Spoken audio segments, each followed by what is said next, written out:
Coming to you from the Tar Heel State, this is the Carolina Commercial Real Estate Connection, bringing you industry insights and hot takes from Carolina real estate experts, helping you begin, grow, and scale your commercial real estate portfolio. And now your hosts, Tony Johnson and Cameron Pearson.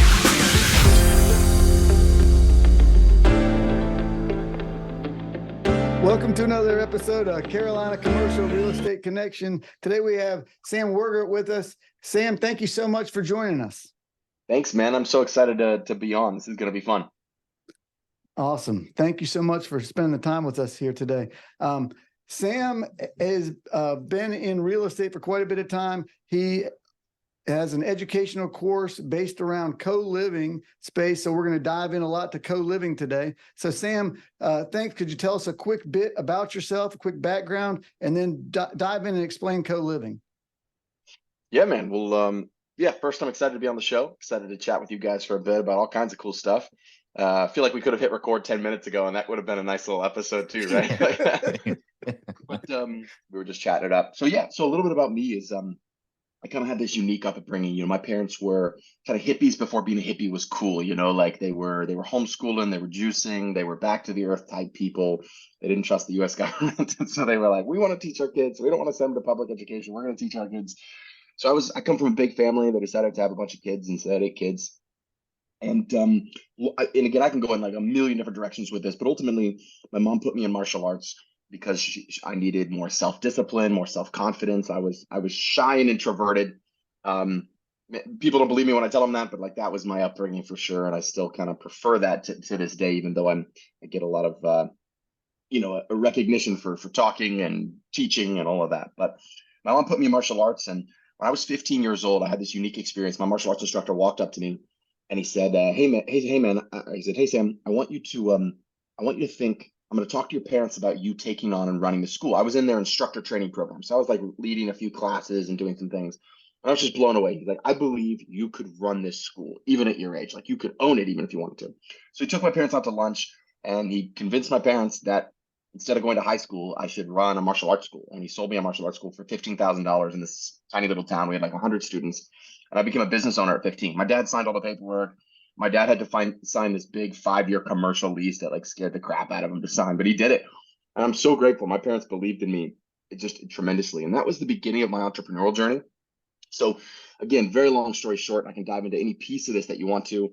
I went from that small town to a larger town, opened up a martial arts school from scratch, by like literally standing on the street corner, just bringing people in. And that school grew from a small little hotel conference room that I rented for $300 a month to the top 1% of schools in the whole nation in terms of just the income it produced and the number of students and black belts that it produced. Produced some world champion black belts. It was really, really, really amazing school.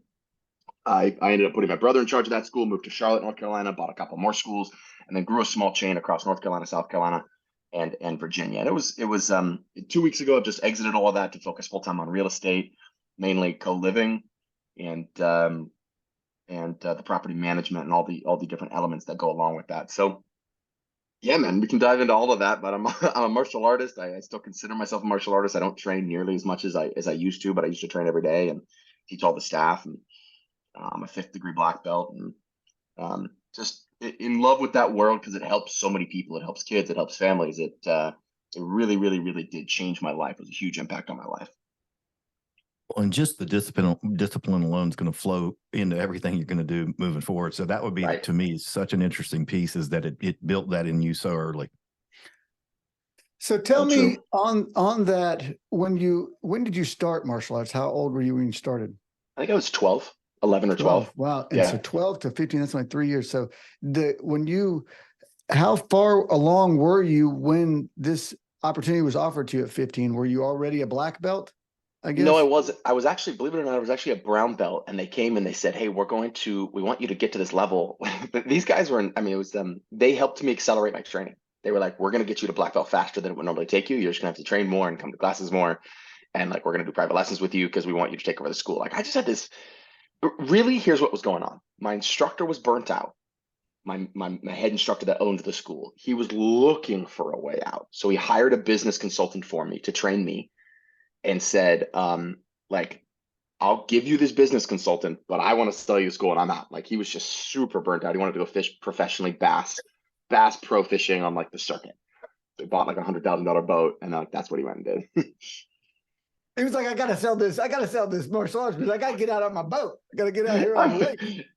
Man's got priorities, right? You got it. That's right. That's right. Oh, that's awesome. Well, man, that's a very inspirational story. I think out of anybody we've ever talked to, you're the youngest person that's, got that entrepreneurial spirit going. So that's amazing. And it sounds like you had an awesome upbringing and awesome parents, a little bit ahead of their time. So that's fantastic. Yeah, I will say this. I always like to use this story to encourage parents because my dad has a doctorate, a master's, and 2 bachelor's degrees. And, he was making maybe 60, 75,000. Like he was not making a ton of money for having years and years and years and years and years of education. And so my dad realized, and I wish more parents would realize this, that there are alternatives to this, right? Like it's not that college is bad. My dad went that way. My dad was extremely academic. And so he just had the foresight, like you're saying, to kind of say, you know what, there's other alternatives. And if my son wants to pursue that, I like the Montessori type education, like, you know what, you have a natural bent towards that. You have a desire towards that. You have a passion towards that, which I did. I was like, I wanted to be someone. I wanted to be in business. I wanted to make a bunch of money growing up. He's like, he let me go in that direction. And I think that was really, really, really something I'm so grateful to him for. Yeah, I would say the same. I'd basically mimic that sentiment. I think, this day and age, school is basically train you to work in the workforce, right? To work for a large corporation and, follow and not lead. So, right. I am all about, me and my wife, that's a conversation we continually have is I see very limited benefit these days with education. I think education through high school is important and critical. Unless you have a specific thing you're going to college for, it's just a waste of money and time, right? Yeah. It's just an indoctrination at that point. At a certain point, they're indoctrinating you to do whatever. Work or be. Yeah, work. Right. And, it kind of subdues the entrepreneurial spirit in a lot of sense because they're not training you anything. They don't teach you anything about finances, how to manage money and, the real world stuff. It just becomes monotonous. So anyway, that's awesome. I'm glad you told us a bit about you. So now can you tell us a bit about CoLiving, how you got into that and what it's all about? Yeah, I got into it just because I lived in these co-living homes. Like it was my preferred way to live when I was single. When my wife met me, I'd always tell people, I say I had 6 roommates, and she was like, yeah, that's not going to work for us. Like if we're going to get married. So I had to buy a house. I was living with 6 people in the house. I was making money. I was making I think I was making close to $2,000 and living for free. I was like, this is the jam. What's wrong with this? What's the matter? You don't like moving in here? Just come join us. My wife, in all of her infinite wisdom, was like, yeah, no. But it's funny story. She used to always come into our place, and my wife is just a servant at a high level, and she'd come in. She'd always take out the trash. She'd do my laundry, and she'd always move stuff. My wife has this ability to just rearrange stuff and make it look beautiful. But all my roommates would always complain. They'd be like, man, every time your girlfriend comes over, we just can't find the trash can anymore. I don't know, we went in some cupboard somewhere. So we had roommate problems, right? But it's as silly as it sounds. It's actually becoming, I think, what people don't realize. If you're listening to this podcast, I think what people don't realize is that this is actually a true asset class that's taking off in a huge, huge way. So the U.S. Department for Housing and Urban Development, otherwise known as HUD, I'm sure you guys are familiar with it, came out with a statement back in January 2021. And they said, we believe co-living, another way to say co-living is like shared housing or room rentals, or, there's a bunch of words for it. Basically, it's multiple people sharing a house, right? And it could be 5, 4, 5, 6, 3, 4, 5, 6, 7, 8, 9, 10 people sharing a house. They said, HUD said, we believe co-living can solve affordable housing in America. And we strongly encourage every local municipality, every local housing authority to look at this as an option to solve homelessness, to look at this as an option to solve low cost, affordable housing. And they took it a step further. They said, we're going to back it with money. We're going to say, if you're renting your home by the room, as a for-profit business, and you're renting a home by the room, we will allow all housing choice vouchers, otherwise known, it used to be called Section 8, they call them housing choice vouchers now, to be used for rooms, not just homes, rooms, or not just apartments, actual rooms. Now you have to follow their government-based formula on what the housing choice voucher will then pay you for a room. But that was a pretty significant statement. I think, coming from HUD. And there's also a bunch of tech companies right now kind of launching in this space. Think Airbnb back in 2011, 2012, when it was like, we're launching and everybody's like, what? Wait, someone's like, who's going to stay in your house, your vacation house, and they're not going to destroy it? Like, there's just like this concept. Or I always give the example of Uber. People were like, oh, hold on. Like, you're going to pick up a stranger. They're going to get in the back seat of your car. You're going to take them to another location that some app is going to tell you, and you're not going to die and get mugged. Yeah, that'll never work. And now we have Uber, and we all use it and take it for granted. And so that's kind of where this space is right now with co-living. It's people sharing a house. It's a true win-win. There's affordable housing being provided, or for workforce housing, I think is probably more the technical term I should be using. For people that work at McDonald's, for people that work at Kohl's and Burlington Coat Factory and run Walmart and work at Target. Like, where does someone making $15 and $20 an hour, where do they live? I'll tell you what, they don't rent the average studio apartment in Charlotte costing $1,500 a month plus utilities. They're not spending 24 grand a year on on their housing because they can't. Right. And so there's other options that we have to provide. Service workers, where are all the waitresses and waiters? Where are those people running and making your food, right? So all of that to be said is, this is truly a win for the people in these homes if it's done correctly, if it's done right, if it's done well. And at the same time, it is truly a win for investors because you are doubling, you are tripling, sometimes quadrupling the return that you would get on a normal single family home. And so I love looking for win-wins. So now I teach people the model. It's and I help people navigate the model, starting off. Awesome. Let's dig into this a little bit and to understand it better, and so people can understand this better if never heard about it, let's say, before. Yeah. Right. It is obviously new, like you're saying. So I've heard about it a bit, but a lot of people probably haven't. So from an investment standpoint, you're looking at what type of property and, what is the sweet spot you're looking for? And do you go in and remodel when you buy these properties and kind of break them up to work like this? Or are you finding properties that you can use as they're set up and just kind of, work around the existing setup and just modify doorways a little bit?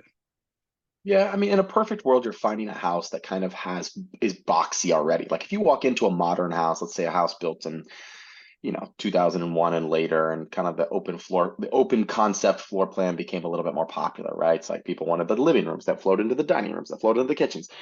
Those homes are more difficult to use this model for, right? Because you just got to put walls in places, and it just becomes a little pain in the ass, honestly. Right. But you're looking for maybe a home that was built a little bit before that. It's got a little bit more boxy. The dining room is in a box, the living room's in a box, and then you just go in. You can add a door. You can add a wall and a door. You can stick an armoire. You know what an armoire is? It's like one of those things they put in hotels, like a closet, Yeah, or you can actually build in a closet.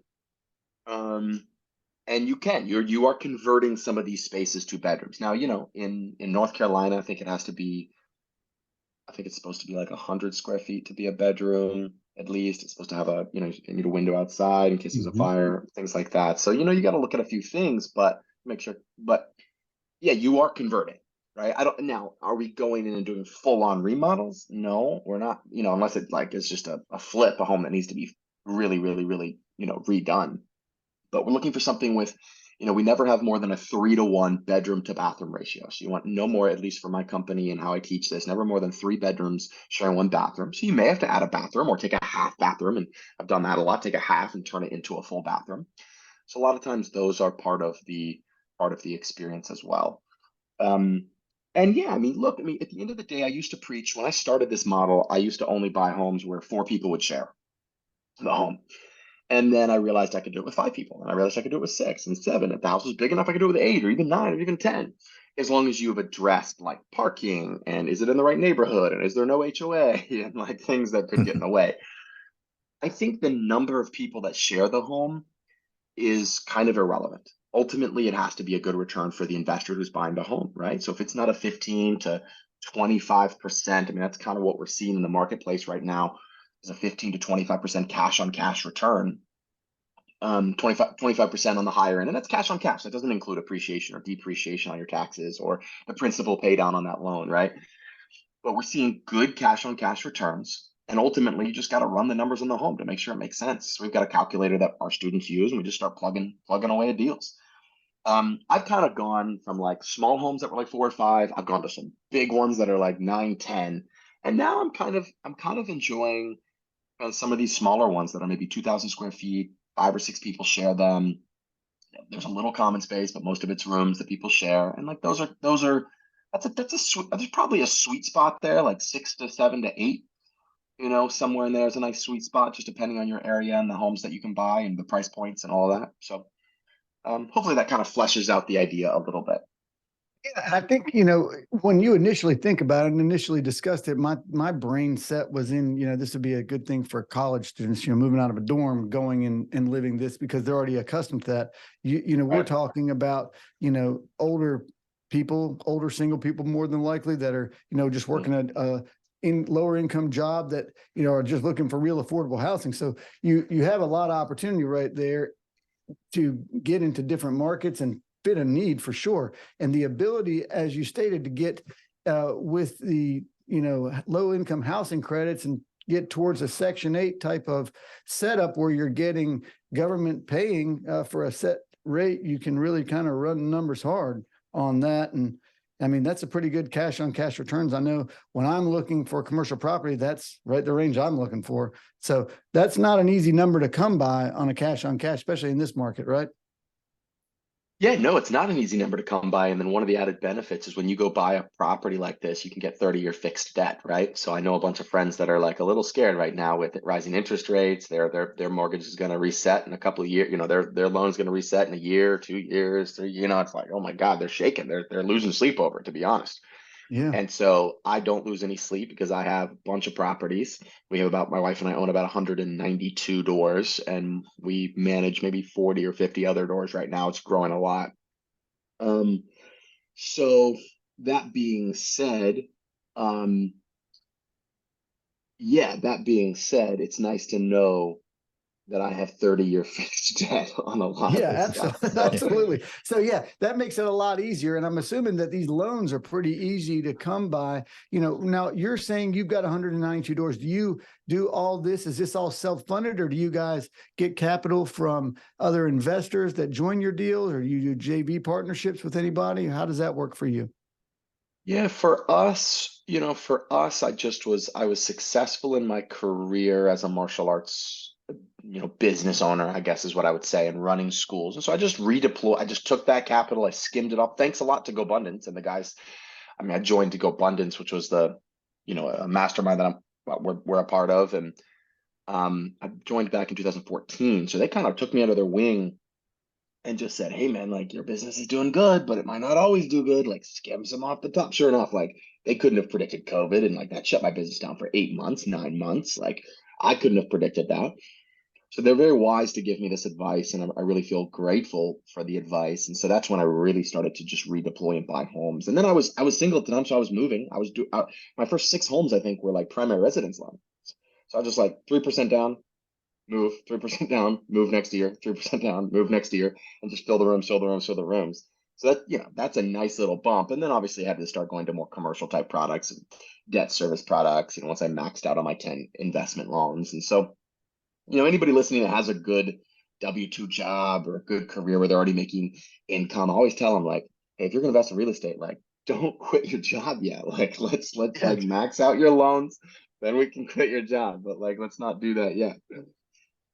Well, and I would think this would be a cultural shift, kind of like the Uber thing you were talking about. So I'm wondering how the marketing would go into getting people generated to come see you for this type of living. Yeah, it's actually a really good question because people are like, wait, where do you advertise this? And the truth is you just advertise it anywhere you would normally advertise, like an apartment for rent. Like, so you Zillow, Hot Pads. You can't list a room for rent on Zillow, but Zillow owns a platform called Hot Pads, where you can list a room. Facebook Marketplace, believe it or not, Craigslist is still really popping for room rentals and like room shares. There's all these companies now with as this space is taking off. There's all these companies that are starting to where you can just list your rooms. You got Roomster, Roomies, Certru, a weird one called Zumper, but like it's a big room rental site where people rent rooms. So it's just, there's all kinds of ways. Facebook Marketplace is probably one of our biggest lead sources, honestly, right now. That's So awesome. yeah, So, Man, that's free. yeah, and that it's free. it's free. Yeah, Craigslist, I think they've tried to weed out because there was so much junk on Craigslist. Some of the things they now charge for, which is actually better because it's just it got. Right. That's why I think it really kind of fell apart because there was just so much garbage. So Right. I think they've kind of honed that in, and it's got a little bit better. Hopefully, it'll have a little more of a resurgence. I wanted to jump to the next thing. You did all this, created all this, and got 192 doors now. And somewhere along the way, you decided to create a course to help others try and launch this and move to this path that you've succeeded so well with. So could you tell us a bit about how long you've had the course, what brought you to launching the course, and tell us a bit about the course? Yeah, the course was, I got invited by Brandon Turner to be on Bigger Pockets, and he said, I want you to talk about co-living. I talked about co-living, and just, yeah, I just got blown up by people basically saying like, hey, Sam, we want to learn more about this model. We love it. It makes sense. We get it. Affordable housing. I mean, just all these people started coming out of the woodwork being like, affordable housing is an issue in my area too. But it's like kind of an issue everywhere. Like people ask me that, like, well, where does co-living work? I'm like, it works anywhere there's housing needed for like just normal, regular people. Like even in small towns, I've got two co-living homes in a town called Asheville. One in Fairview, one in Fairview, which is like a very small area outside of Asheville. One in Leicester, another tiny area, and one in Black Mountain, another like 7,000 person town.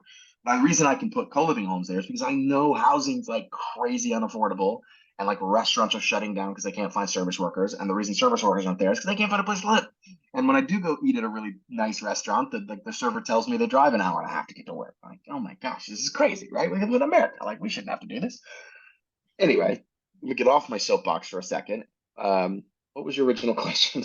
Oh, well, no, that's was- great. So that's why. So you created the course because of the demand from an interview from Bigger Pockets. So the Yeah. course, you got a bunch of people asking about it. You're like, okay, let me create a course. So how did you go about creating the course, and what does the course look like? Had you ever created a course before, I guess? No. I believe in the power of who, not how. There we go. So I had a good who. He was a buddy that I'd known for a bunch of years, came to me and pulled me aside and said, hey, I want to build a course with you as the leader of the course. And I fought him on it for a while.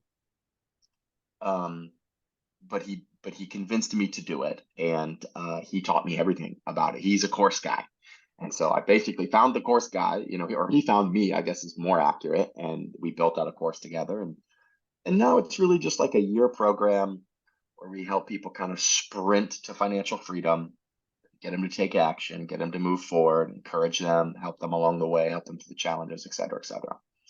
So it's really, we have two programs. We have one called 12 Months to Financial Freedom University, which is just that sprint to get them started towards financial freedom. And the other one is called the Inner Circle, which is just a group of people that I really work with very closely. And everybody gets started in the same way. We start with a 5-day challenge where I come in and just offer tons of value for 5 days, just coach people, help them out, answer questions. It's an hour a day for 5 days. And at the end of that, I present them with an offer to continue beyond the 5 days. If they want to, great. It's not high pressure. If they want to, awesome. About 20% of the people that do continue on, and then the rest take the information and hopefully go take some action with it or go apply it to their life in some way. It's awesome.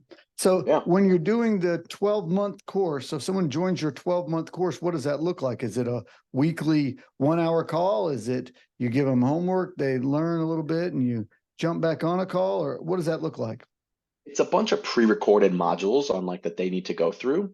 And then it's all of our templates and checklists and a bunch of stuff they can download. So they get like a membership portal. And then, yeah, we have live calls throughout the month with guests we bring in that talk about everything from finance. And we give them my personal list of lenders. We really just support them through the journey and do have live Q&As and live calls, et cetera, et cetera. So that's nice. That's nice. And just keeps them. We put them in a pod. We just started doing this thing. We put them in a small group of like 6 people.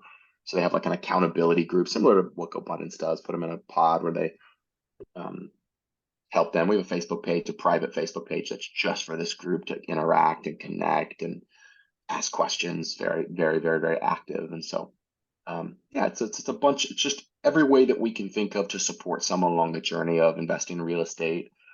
And moving in that direction. That's awesome.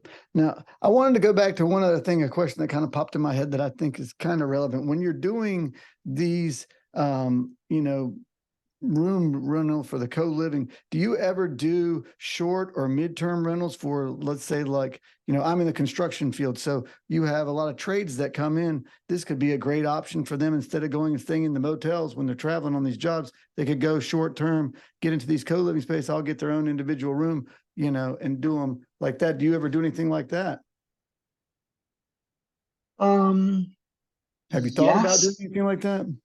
Yes, there are. So a lot of the companies that are doing co-living will rent by the week. So Okay. that's a possibility. And that's not my model. My model that I personally do is a little bit more long term, but that model does work. Okay. And a lot of the companies will do the weekly rentals and furnish the rooms. I don't furnish a lot of the rooms. They have to bring their own furniture in. So it just really depends on what the I model see. is. But yeah, there's niches within this niche, I guess, is really Yeah, what it it boils sounds down to. like it. So let's just dive into understanding a deal. So tell me what you look for in a piece of property. I know we said older piece of property. So how do you underwrite these? What is the average rent you're putting on? And, how many markets are you working in? How does all that look when you find a piece of property? So do you normally get off market? You search in the MLS? Where are you finding these deals? One of the great things about co-living is that you can still find great cash flowing deals on market.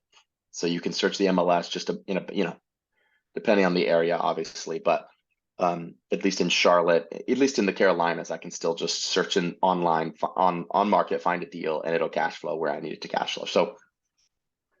So yeah, so I basically, guess because you're underwriting these things completely different than anyone else is looking at it. So they're looking at it from a exactly, one house standpoint. How much can I draw? exactly, Just like how the yeah, short-term rental model works, right? So when you're exactly, underwriting it completely different in a completely different model, all of a sudden it doesn't work for anybody else, but it works for you. yeah, yeah, Yeah, that's pretty exactly. cool. So Yeah, yeah, that's so a we'll look. pretty good angle there, Sam. If it works for nobody else but works for me, I think that's a win. Yeah, and that's killer. So then you put together models for your guys so they can underwrite. So anybody that doesn't understand this can really come in, get with you, get on your course. They can get everything they need to know to figure out how to kind of step into this game and get going. I mean, the good thing is there's single family houses everywhere, and there is a need for housing in any growing market. I mean, you have your markets that are declining markets that, probably this is not the right fit for, but any growing market throughout the country that has housing demands, which is a lot of areas in the Southeast and especially these Carolinas that we live in, there's a lot of opportunity in a lot of different markets. I mean, Asheville is a great market. Yep. Charlotte's a great market. Anywhere around Raleigh, Greensboro. I mean, these are all growing markets with thriving opportunity and growth for business. I mean, everyone is coming down here. So great opportunity for somebody to think a little outside of the box, man. This has been pretty awesome. One other thing I wanted to talk about was the project manager piece. I would think when you're kind of vetting these people that are coming in the house, how difficult is it or does that a model you set up to make sure that people check these boxes? Yeah, for sure. You're talking about like vetting the tenants that come in, the Exactly. members. Yeah. Yeah, it's definitely a process. I mean, truthfully, it's probably not too much different than like just doing a good job vetting for an apartment building or doing a good job vetting for someone renting a single family home. But it's slightly different in that you just have to make sure that they understand the model of what they're getting into, right? Right. And so the way that we do that is we have this little 2-minute video that we put together that is basically like you guys have seen those little whiteboard videos where like the hand writes really fast on the whiteboard and it's kind of fun and easy to look at. So we put together a whiteboard video that's basically like, here's what co-living is. It's this, it's shared housing. It's, and here's what our community is about. We don't smoke, we don't do drugs, we don't party. There are headphones hours after 10 o'clock. We like put together all of our like house rules and kind of like the vibe that we're trying to create in this little video. It's like super interactive, 2 minutes.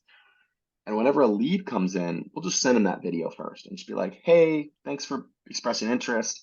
Like, watch this quick 2-minute video. If you're still interested after like you see this video, then like reach back out to us.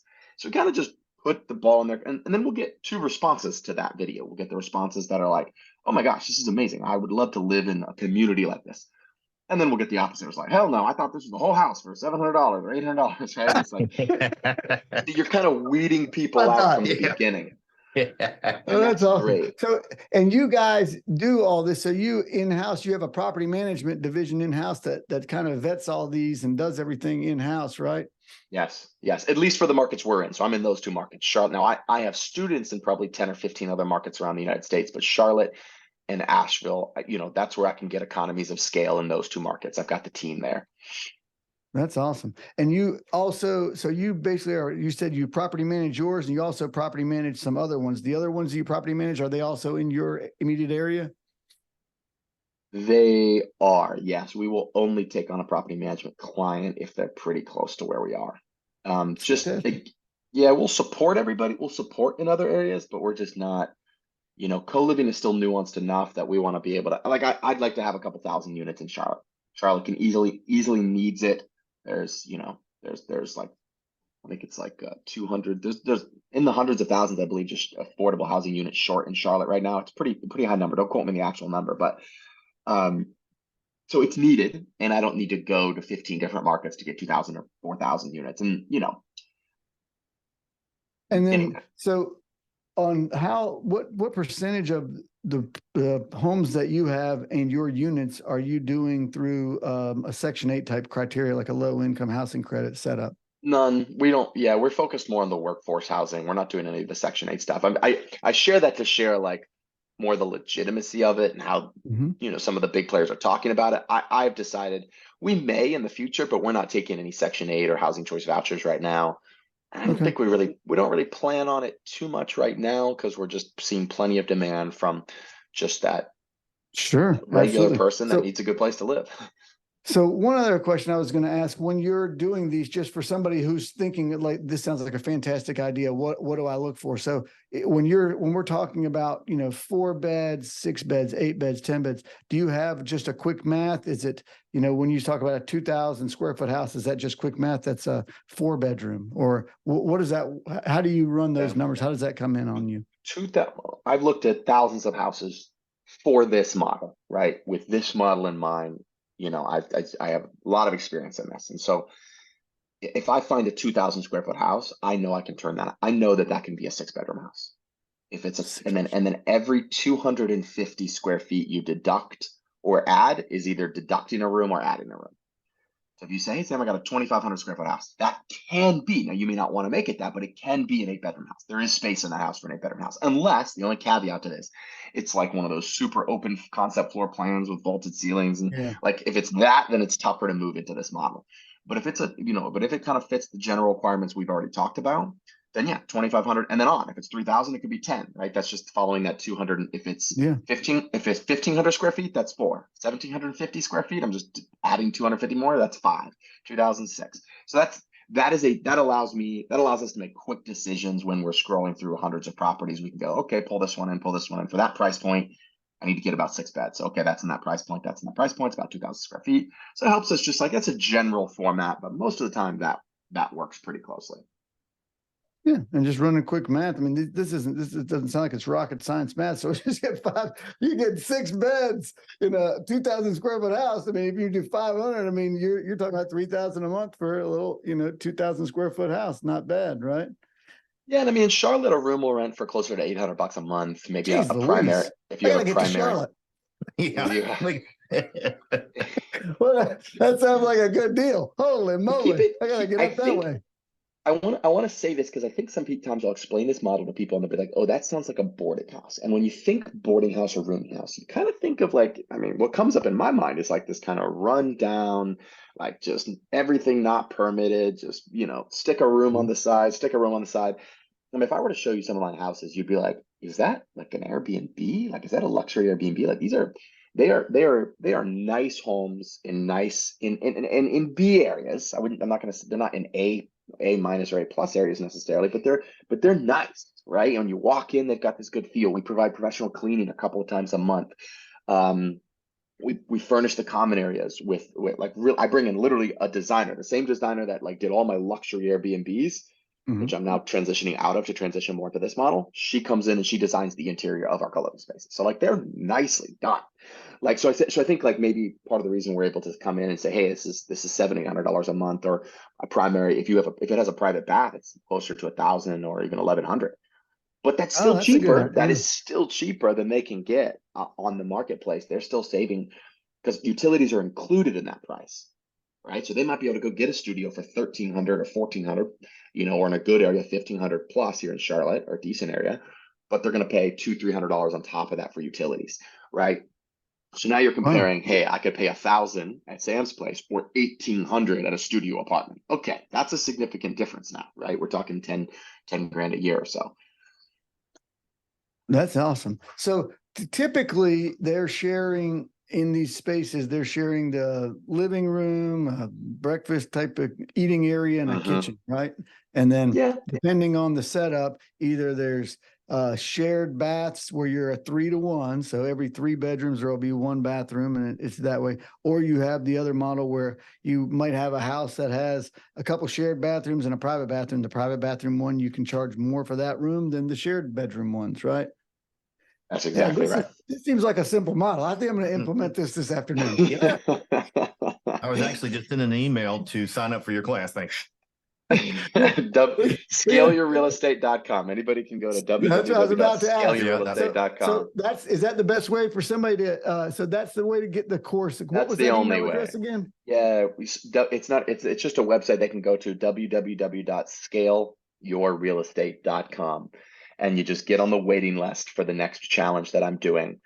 And the truth is, like, yeah, I mean, if you find a home that produces 1,000, we're finding homes that produce anywhere from $1,500 to $2,500 net.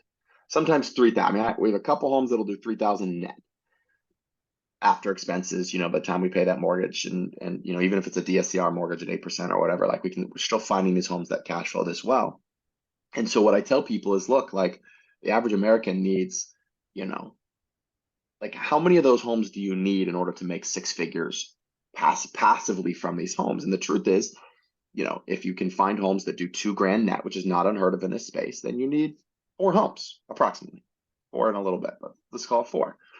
So just to go to an average American, this is what I'm passionate about on the investor side of things. I lived in these homes for 13 and a half years, so I'm passionate about it. I know exactly what the experience is like living in these homes and dating while I was living in these homes, right?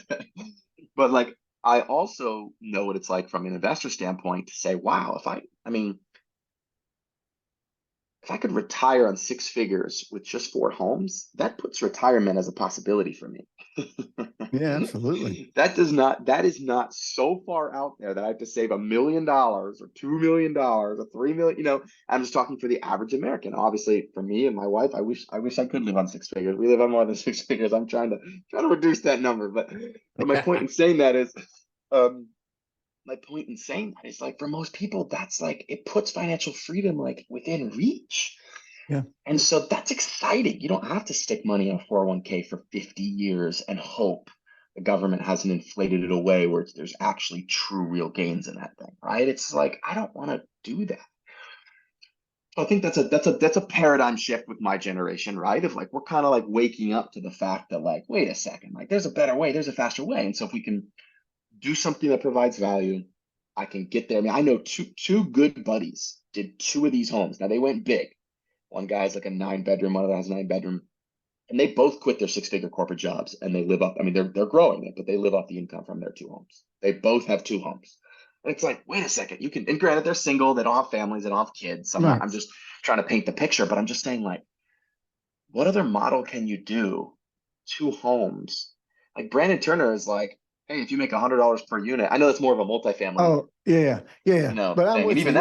that's the the false hope, I think, which discourages a lot of people from doing the residential and single family, which is, I've never been a big proponent of it, but this model does sound really good. And what I would say is, anybody that's thinking about doing this, if you don't have experience, I am a big proponent of anybody joining and continuing education and finding the right people. You're going to shorten that curve to success exponentially, like by a year, maybe even more. So something to definitely consider. If it's something you like, I would definitely reach out to Sam, Just go to his website. Again, it's scaleyourrealestate.com. Check him out. And Sam, if somebody wants to just get in touch with you specifically for further information, what's the best way for somebody to reach you?